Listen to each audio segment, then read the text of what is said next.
Assalamualaikum warahmatullahi wabarakatuh.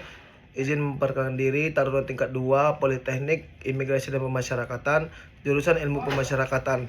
Nama Muhammad Syarunidi Purba, STB 5558, Prodi Manajemen Pemasyarakatan kelas B. Jadi, di sini saya akan menjelaskan tentang perbedaan antara KUHP lama dan KUHP baru menurut Undang-Undang Nomor 1 Tahun 2023. Dalam aspek dasar pembentukan, KUHP lama itu mengandung warisan pemerintahan kolonial Belanda pada tahun 1918. Sedangkan di KUHP baru, dia disusun oleh Indonesia berdasarkan nilai Pancasila dan kebutuhan hukum nasional.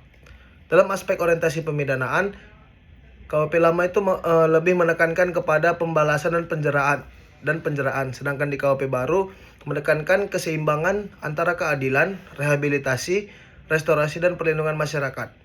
Dalam aspek tujuan pemidanaan, KUHP lama itu tidak diatur secara tegas dalam KUHP, sedangkan di KUHP baru diatur secara eksplisit dalam pasal 51 mengenai tujuan pemidanaan. Dalam aspek hukum yang hidup di masyarakat, di KUHP lama tidak mengakui hukum adat sebagai sumber hukum pidana, sedangkan di KUHP baru mengakui hukum yang hidup dalam masyarakat atau living law sepanjang sesuai Pancasila, HAM, dan Undang-Undang Dasar 1945. Di dalam aspek jenis pidana, KUHP lama itu pidanaan pokok dan pidana tambahan yang terbatas.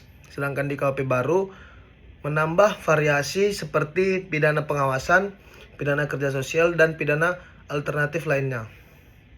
Dalam aspek pidana mati, KUHP lama itu menjadi pidana pokok, sedangkan di KUHP baru menjadi pidana khusus yang bersifat alternatif dan dapat ditunda pelaksanaannya dalam 10 tahun. Dalam aspek pertanggungjawaban korporasi, KUHP lama pengaturannya terbatas dan tersebar di berbagai undang-undang khusus, sedangkan di KUHP baru diatur lebih jelas mengenai tindak pidana dan pertanggungjawaban korporasi. Dalam aspek perizinan, KUHP lama itu hanya berlaku bagi pihak yang sudah menikah, sedangkan KUHP baru diperluas mencakup hubungan seksual di luar perkawinan dan mekanisme delik aduan terbatas.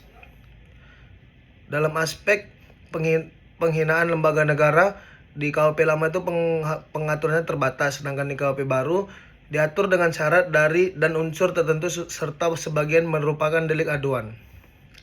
Dalam aspek denda, nilai denda pada KUHP lama relatif lebih kecil dan banyak yang tidak relevan dengan kondisi ekonomi saat ini. Sedangkan di KUHP baru, nilai denda diperbarui dan dibagi dalam beberapa kategori. Dalam aspek hakim dalam melakukan penjatuhan pidana, di KUHP lama itu lebih terikat pada ancaman pidana, sedangkan di KUHP baru diberi pedoman pemidanaan yang lebih jelas untuk mempertimbangkan keadaan pelaku dan korban. Jadi itu yang dapat saya sampaikan, semoga bermanfaat untuk bagi yang menonton. Sekian dari saya. Assalamualaikum warahmatullahi wabarakatuh.